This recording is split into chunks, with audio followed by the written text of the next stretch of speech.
Bienvenidos a la Segunda Guerra Mundial, eventos, personajes, tecnología, donde yo le cuento la historia de esta guerra como a mí me hubiera gustado que me la cuenten mientras me tomo un café con un amigo. El día de hoy tenemos el segundo episodio, la caída de Polonia, la cual oficialmente ya inicia esta guerra. Yo tengo una opinión distinta. En mi opinión, la Segunda Guerra Mundial ya se está peleando desde hace rato. Pero, en todo caso, la versión oficial es que empieza ese 1 de septiembre de 1939 con un incidente aparentemente insignificante, al menos a Hitler le gustaría pensar eso, pero que desata todos los eventos de esta guerra. Veamos qué sucedió.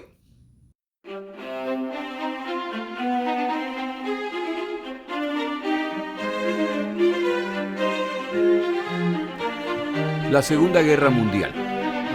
Eventos, personajes, tecnología.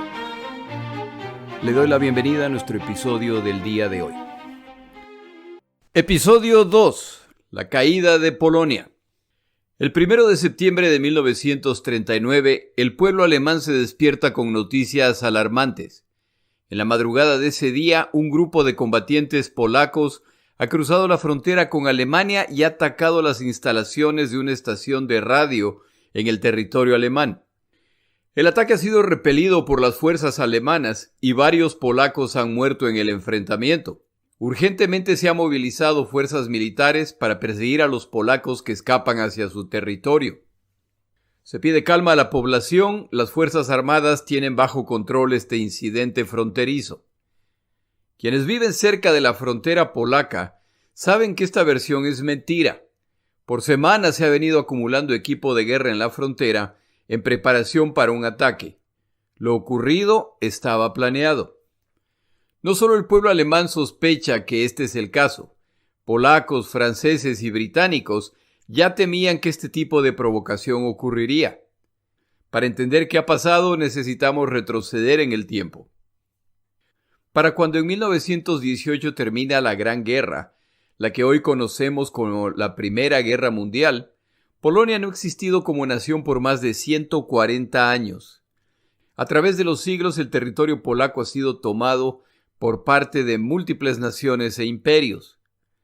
Las naciones triunfantes de la Primera Guerra Mundial determinan que Polonia volverá a existir, para lo cual se toma territorio de las naciones derrotadas para volver a construir la nación polaca. Alemania es uno de los países que pierde territorio para esta reconstitución. Polonia nuevamente emerge como nación y lo hace entre dos de sus enemigos históricos, Alemania hacia el oeste y Rusia hacia el este. La comunidad internacional entrega el territorio a Polonia y a fin de darles acceso al mar, se incluye una ciudad costera llamada Danzig, a orillas del mar Báltico. Este arreglo, luego de la derrota alemana en la Primera Guerra Mundial, resulta en compromisos que a la larga traerán problemas. La ciudad de Danzig no será propiedad ni de Alemania ni de Polonia. Estará bajo la administración de la comunidad internacional, pero con el objetivo de dar a Polonia acceso al mar. Es decir, es más polaca que alemana, pero no realmente. Como esta ciudad era parte del territorio alemán antes de la Primera Guerra Mundial, cerca del 90% de la población en esta ciudad es de origen alemán. Esta ciudad se encontraba en la zona que conectaba Prusia con el resto del territorio alemán, por lo que resulta en una separación por demás extraña del territorio de esa nación, que ya de por sí tenía muy limitado acceso a océanos. Esta separación produce un corredor de territorio polaco a través del cual Alemania podía acceder a esta ciudad y a la zona de Prusia. Con esta mezcla de factores, ¿qué podría salir mal? Esta partición que en 1918 simplemente se acepta, ya que los alemanes no tienen otra opción, pero que nunca fue completamente aceptada por el pueblo alemán que se refería a esta ciudad como la herida abierta en el este, con la llegada de Hitler al poder en 1933, se vuelve una de las tantas decisiones tomadas por la comunidad internacional y los vencedores de la Primera Guerra Mundial que Hitler va a desafiar poco a poco. Hitler y el Estado nazi han desarrollado una especie de modus operandi que básicamente funciona de la siguiente forma. Se busca una causa de tensión real o imaginaria y Alemania empieza a protestar públicamente al respecto. En el caso particular de Polonia, la queja es respecto a ese corredor que separa la parte principal del territorio alemán de Danzig, ciudad que, como ya se mencionó, tenía una población mayoritariamente alemana. La Alemania de Hitler empieza a mostrar su descontento con la situación y sigue escalándola hasta que Alemania da señales de que podría tomar una decisión radical. Lo que normalmente pasa en esta situación es que la comunidad internacional se apresura a tratar de apaciguar a Hitler. Alemania lleva años haciendo esto exitosamente, lo que debilita a la comunidad internacional y fortalece a la Alemania nazi, cuya agresividad sigue incrementándose. En esos años del siglo pasado hay dos naciones europeas que son vistas como fortaleza y fuente de estabilidad en el oeste de Europa: Francia y Gran Bretaña. Sus líderes, el primer ministro británico Chamberlain y el primer ministro francés Daladier, llevan años tratando de apaciguar a Hitler, quien reiteradamente desafía las decisiones del Tratado de Versalles, firmado luego del final de la Primera Guerra Mundial. Vez tras vez, la metodología funciona. Hitler encuentra o inventa un problema, empieza a escalarlo y a la larga amenaza con algún tipo de acción drástica. La comunidad internacional trata de apaciguarlo. Al final, Hitler hace lo que quería hacer, pero también se compromete a que lo que acaba de hacer es lo último que tenía planeado. La comunidad internacional mira para el otro lado y ahí queda la situación hasta la siguiente vez que Hitler intenta este plan nuevamente. Para 1938 ya queda claro que Hitler y Alemania tienen el plan de expandir su territorio y cada vez lo hacen más agresivamente. Ese año se produce una situación vergonzosa. Hitler una vez más escala la tensión. Esta vez habla de zonas de Checoslovaquia, conocida como zona de los Sudetes, donde una gran parte de la población es de origen alemán, por lo que Hitler considera que estas zonas deberían volver a ser parte del territorio alemán. El caso de Checoslovaquia es similar al polaco. Esta nación no existía hasta antes de la Primera Guerra Mundial y es creada luego de esa guerra, tomando territorio históricamente alemán. En septiembre de 1938 se organiza en Múnich una reunión en la que participan Alemania, Italia, Inglaterra y Francia.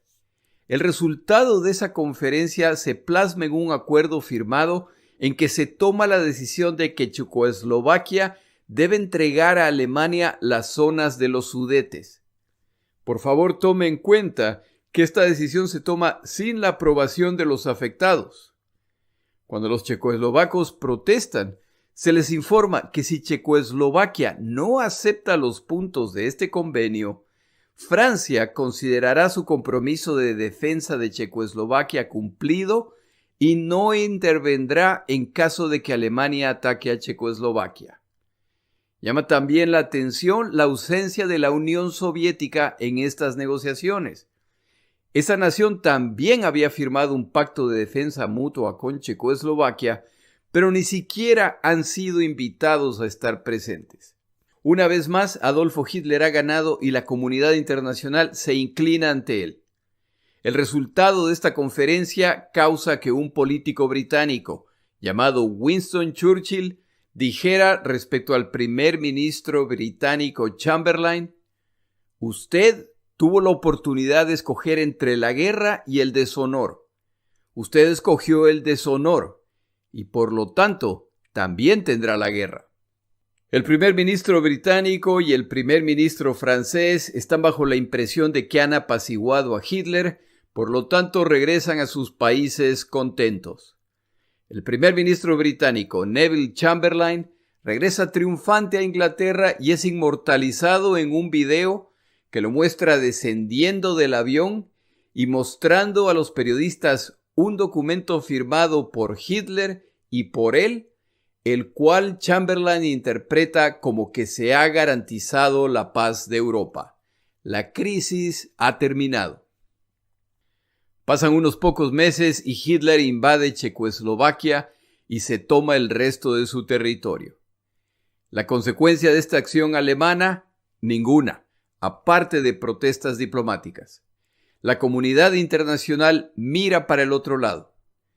Para 1939 la situación con Polonia es muy similar. Se ve que se está incrementando el nivel de tensión. Hitler amenaza con una acción drástica. El riesgo es tan claro que británicos y franceses se reúnen con los polacos en marzo de 1939 para firmar un pacto de defensa mutua con Polonia. Si Alemania ataca a Polonia, Francia atacará por tierra desde la frontera oeste alemana y Gran Bretaña bombardeará las zonas industriales en el oeste de Alemania. El objetivo de británicos y franceses es calmar a los polacos para que evite que se dejen provocar por Alemania, de forma que se inicie un conflicto que Alemania alega fue iniciado por Polonia y que Alemania simplemente se está defendiendo. Franceses y británicos dan su palabra a los polacos y este convenio se hace público en un claro mensaje a Alemania. Si atacan a Polonia, británicos y franceses les declararán la guerra. En Europa se vive una tensa paz. Hitler está convencido de que esta es una promesa vacía y ordena que se preparen planes para la invasión de Polonia. El 1 de septiembre de 1939, en horas de la madrugada, se inicia la invasión alemana. Esta campaña arranca cuando el acorazado alemán, que está de visita diplomática en la ciudad de Danzig, sin mayor advertencia, apunta con sus baterías y ataca las instalaciones portuarias de la ciudad de Danzig. Más tarde esa mañana, alrededor de las 4 de la mañana, 1.400 aviones de ataque a tierra, bombarderos ligeros y cazas de combate alemanes cruzan la frontera con Polonia para empezar el ataque. Aproximadamente 70 divisiones alemanas se enfrentan a menos de la mitad de divisiones polacas. No hay una declaración de guerra, simplemente estos aviones de combate alemanes cruzan la frontera polaca con el objetivo de destruir a la Fuerza Aérea Polaca en tierra, así como sus centros de comando, instalaciones militares. Coordinadamente con este ataque aéreo, el ejército alemán ingresa al territorio en un ataque desde 3 frentes.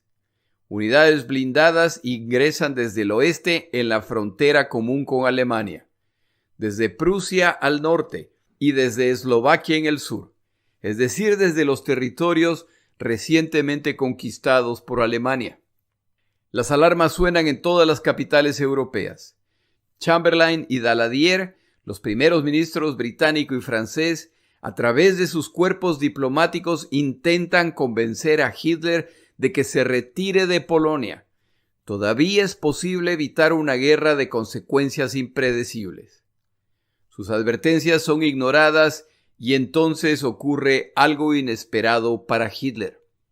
El 3 de septiembre de 1939, Gran Bretaña y Francia declaran la guerra a Alemania. El ministro de Relaciones Exteriores alemán, Ribbentrop, comunica las novedades a Hitler, el cual se pone hecho un nazi. Con una mezcla de furia y preocupación pregunta a su ministro, ¿y ahora qué? Y es que Ribbentrop había asegurado a Hitler que británicos y franceses no les declararían la guerra. Una vez más se acobardarían ante ellos. La declaración de guerra británico-francesa es muy bien recibida por los polacos, que ahora esperan que estas naciones cumplan lo acordado. Alemania pronto enfrentará una invasión por tierra desde el oeste a mano de los franceses y los bombardeos de su territorio a cargo de los británicos. Alemania ha cometido un gravísimo error al iniciar una guerra a 2 frentes. Los polacos deben resistir hasta que esto ocurra. En el campo de batalla, desde el inicio de los combates queda muy claro no solamente la superioridad del equipo de la aviación y del ejército alemanes, sino de que están utilizando una táctica que los polacos no anticiparon. El avance alemán se produce de forma tremendamente rápida hasta el punto que en apenas 8 días los alemanes han básicamente conquistado el oeste de Polonia sin que los polacos encuentren la fórmula para detenerlos. Ya los franceses habían advertido a los polacos de que si se producía una confrontación con Alemania, los polacos debían evitar combatir en todo el frente cerca de la frontera alemana, ya que era muy amplio. Debían iniciar los combates ahí, pero ir replegándose en maniobras defensivas hasta acercarse a Varsovia para pelear desde ahí. Debían tomar ventaja de los ríos para detener el avance alemán. Pero los polacos confiaban que podían detener a los alemanes e ignoran esta recomendación, lo que les cuesta muy caro. En apenas 8 días, Alemania se encuentra cerca de Varsovia y buena parte de las fuerzas polacas han sido rodeadas o destruidas. En este punto de nuestro episodio, tomamos una pausa.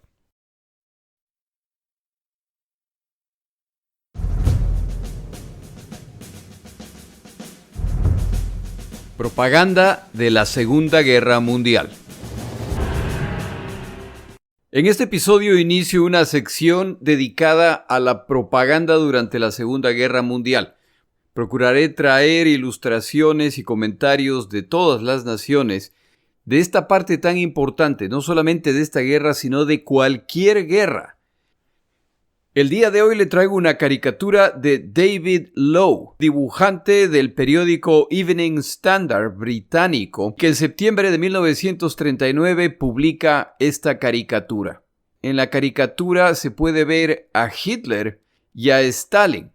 Estos dos señores se han encontrado y se saludan. Como usted puede ver, entre los dos hay un cadáver.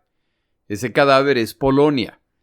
Y es que estos dos señores, que durante años han declarado ser enemigos mutuos, ahora resulta que se han aliado para la destrucción de Polonia, lo que conmociona a todo el planeta. Hitler saluda a Stalin diciéndole: «La basura de la tierra, tengo entendido». A lo que Stalin gentilmente responde con el saludo: «El sanguinario asesino de los trabajadores, me imagino». Como la caricatura ilustra, las cortesías entre estos dos señores son totalmente contrarias a las cosas que han dicho a través de los años. Por supuesto, esas dos afirmaciones que hacen aquí son lo que en el pasado han dicho respecto al otro, pero estos son otros tiempos.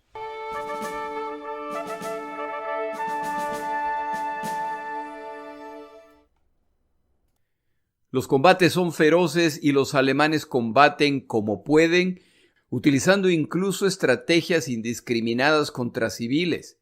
En casos en que civiles simplemente tratan de escapar de los lugares del conflicto y son atacados por la aviación alemana. Y si estos ataques a civiles causan más confusión en la retaguardia o complican la llegada de refuerzos polacos, se ve que los alemanes los ven como un objetivo militar perfectamente válido.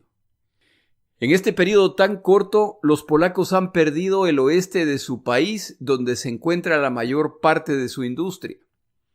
Para mediados de septiembre, Varsovia está cercada y los militares y el gobierno polaco deciden que Varsovia no se rendirá. La ciudad se defenderá ya que los polacos creen que tienen lo necesario para defenderse mientras esperan el inicio de los ataques franceses y británicos. Todavía es posible cambiar el rumbo de esta guerra a pesar de las graves pérdidas.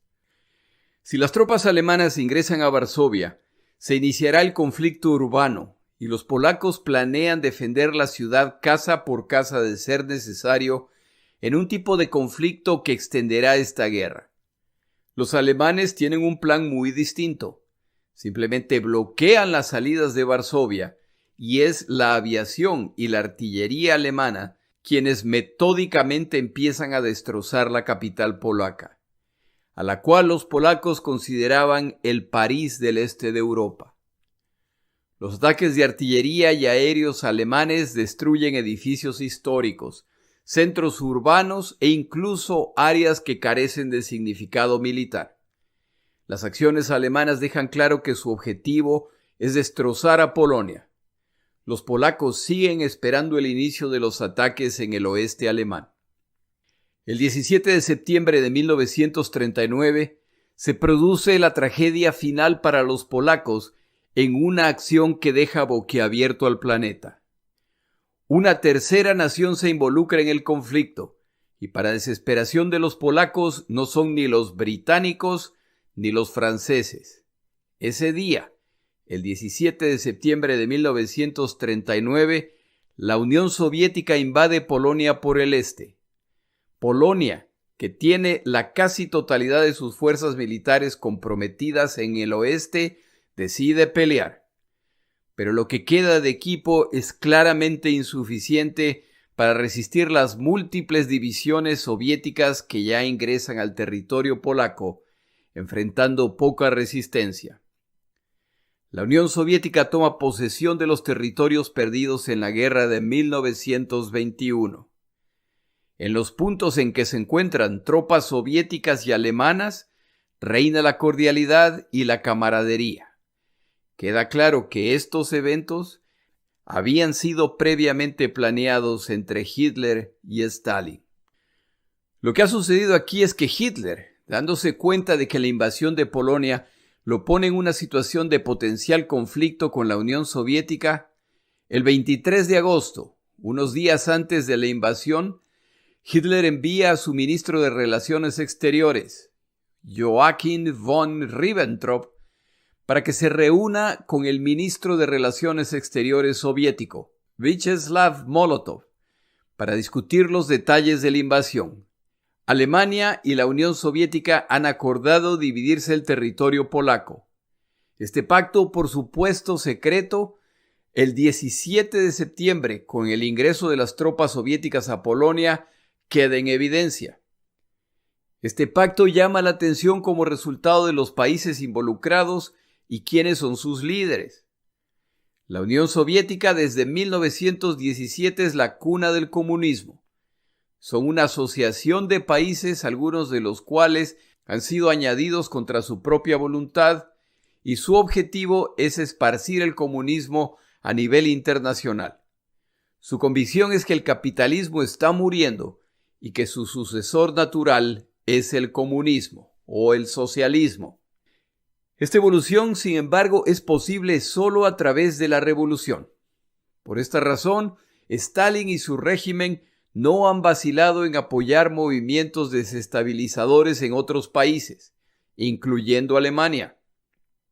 El comunismo, y en este caso el nacionalsocialismo alemán, mejor conocido como nazismo, no son compatibles. De acuerdo con las convicciones comunistas, los sistemas capitalistas deben morir.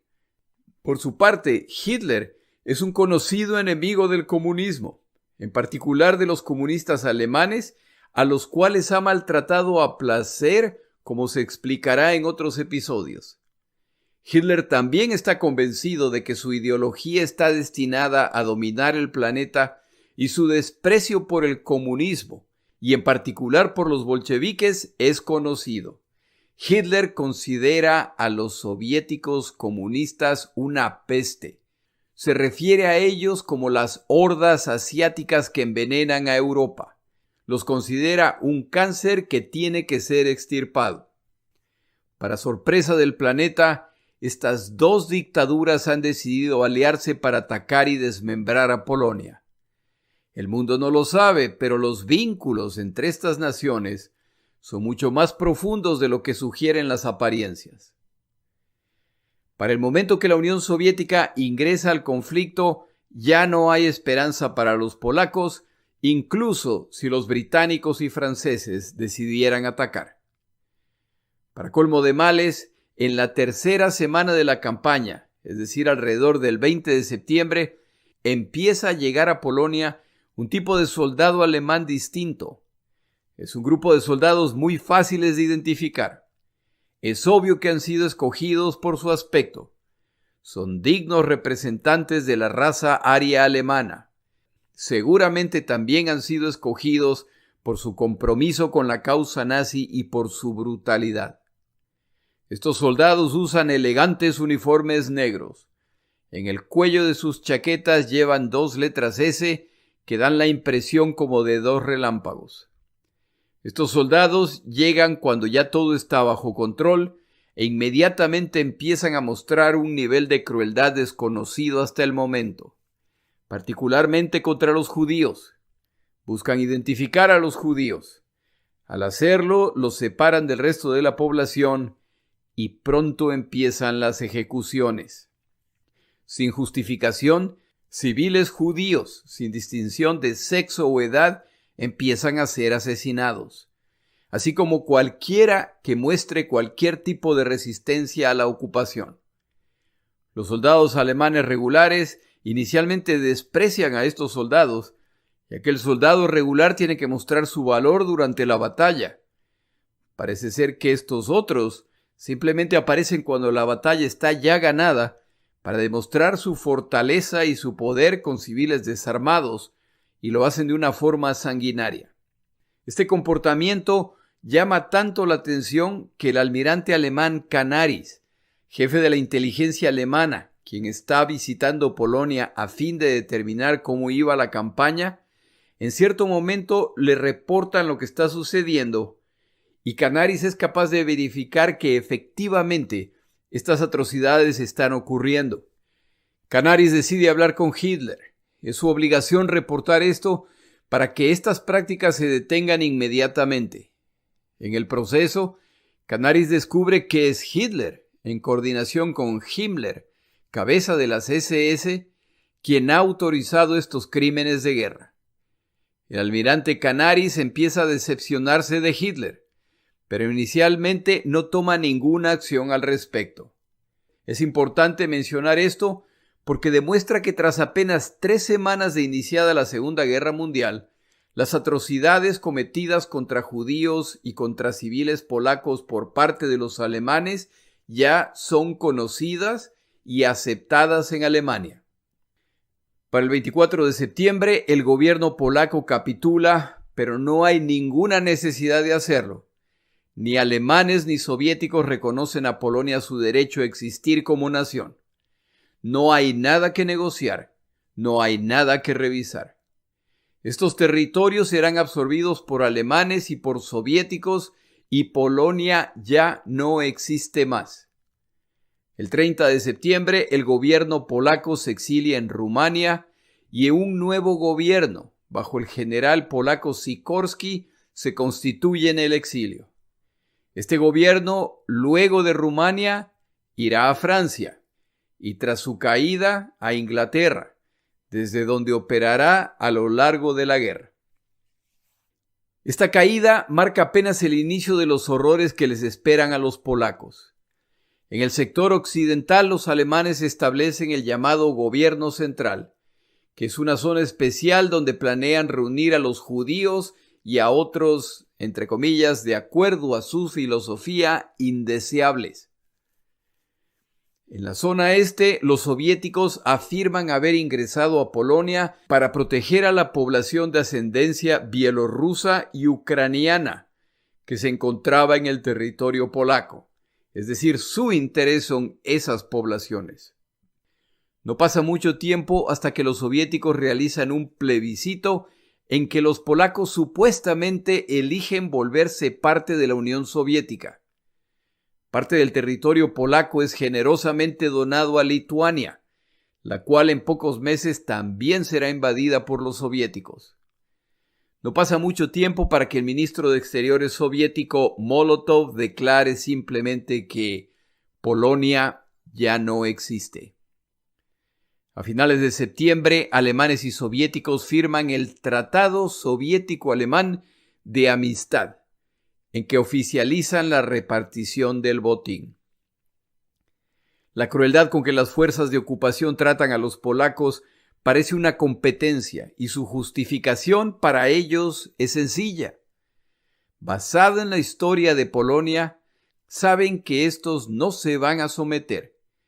Desde los primeros días de la invasión, civiles polacos resisten y desde el primer día de la invasión se producen las ejecuciones de quienes lo hacen, los registros de la población y la creación de guetos para aislar a los judíos se empiezan a multiplicar. Tanto alemanes como soviéticos salen a la búsqueda de políticos, profesores, sacerdotes, líderes sindicales y personajes prominentes polacos. Los identifican, capturan, deportan, y tanto alemanes como soviéticos se dedican a la tarea de decapitar al liderazgo polaco.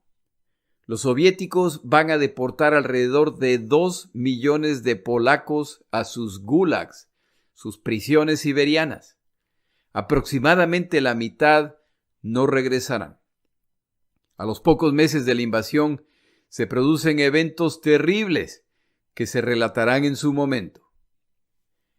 La invasión de Polonia se salda con decenas de miles de soldados y civiles polacos muertos y con centenas de miles de polacos que son llevados a la cautividad por soviéticos y alemanes.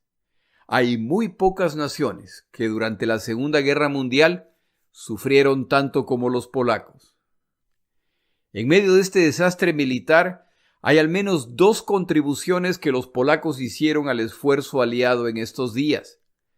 La primera contribución es el resultado de un evento que a primera vista parece insignificante. Un grupo de soldados polacos, mientras combaten, notan un tanque alemán que ha sido inutilizado, pero que parece estar prácticamente intacto. Deciden ingresar al tanque y descubren que la tripulación del tanque ha muerto. Dentro del tanque descubren una pequeña máquina parecida a una máquina de escribir de las antiguas. Les da curiosidad y deciden remover el aparato del tanque y entregarla a sus supervisores, quienes deciden entregarla a la inteligencia polaca, quienes se dan cuenta que acaban de capturar una máquina Enigma, el gran secreto del ejército alemán para comunicarse a través de mensajes codificados que los alemanes consideraban indescifrables. Esta máquina Enigma, junto con un grupo de brillantes matemáticos polacos que llevan años trabajando en descifrar los códigos alemanes, parten inmediatamente rumbo a Inglaterra para continuar el trabajo de decodificar los mensajes. Los polacos, de una forma pequeña pero tremendamente importante, han contribuido a la derrota final de Alemania. Hay además miles de combatientes polacos que, lejos de dejarse capturar por los alemanes, salen de las fronteras polacas para sumarse a los ejércitos de otras tantas naciones. Estos polacos pelearán valientemente del lado de los aliados con el sueño de un día regresar a Polonia con la frente en alto. Entre este grupo de combatientes son destacadísimos un grupo de pilotos polacos que llegan a Inglaterra y que se vuelven parte de la defensa de Gran Bretaña en una etapa distinta de este conflicto. Las tragedias de Polonia son muchas, pero una de las mayores no es lo que ocurrió, sino lo que no ocurrió. Si Gran Bretaña y Francia hubieran decidido cumplir el compromiso que hicieron con Polonia y temprano en septiembre hubieran atacado a Alemania desde el occidente como estaba planeado, hubieran podido derrotar a las fuerzas alemanas en ese sector. Ahora sabemos que Hitler, en su convicción de que británicos y franceses no atacarían a Alemania, pero muy preocupado por la ofensiva en Polonia, ya que esos son otro tipo de gente, dejó en el oeste de Alemania fuerzas que no hubieran podido detener una incursión decidida del primero o segundo ejército más fuerte del continente europeo. A los franceses en esos momentos se los consideraba el ejército más fuerte de Europa, y si no lo eran, simplemente estaban por detrás de Alemania. Los franceses, apoyados por los bombardeos británicos, pudieran haber ingresado a Alemania, tomado control de la zona occidental industrial principal del país y forzado a Alemania a retirarse de Polonia o a combatir una guerra a 2 frentes que no podían ganar. Si todo esto hubiera ocurrido, entonces probablemente este sería el episodio final de este podcast y esa una más de las tantas guerras europeas. Eso por supuesto nunca se sabrá, tal como los participantes no saben que acaban de desatar uno de los eventos más letales de la historia de la humanidad, el cual arrastrará a buena parte de las naciones del planeta. La derrota de Polonia no es sorprendente, Alemania tiene, como ya se dijo, uno de los mejores ejércitos del mundo y la comunidad internacional lo sabe. Lo que causa sorpresa es la velocidad, la eficiencia y la brutalidad con que se ha completado esta tarea. La parte más grave de estos eventos es el pacto entre alemanes y soviéticos. ¿Cuál es el alcance de este pacto? ¿Qué otros planes conjuntos tienen? ¿Qué le espera al resto del mundo? ¿Ha conquistado Alemania todo lo que ambicionaba? ¿Ha conquistado la Unión Soviética todo lo que ambicionaba? En el siguiente episodio hablaremos de la estrategia alemana que ha resultado en esta impresionante victoria. Me refiero a la conocida como Guerra Relámpago. Mi nombre es Jorge Rodríguez. Gracias por acompañarme. Para información adicional respecto a este episodio, las notas de este podcast, que incluyen la narración de este episodio, así como acceso a resúmenes, videos, documentales y materiales adicionales gratuitos disponibles en el Internet, por favor vaya a Amazon y busque el libro La Segunda Guerra Mundial, Eventos, Personajes, Tecnología. Al comprar estas notas me ayuda y me apoya financieramente. Puede encontrar información adicional en mi página web, lasegundagm.com. Muchas gracias.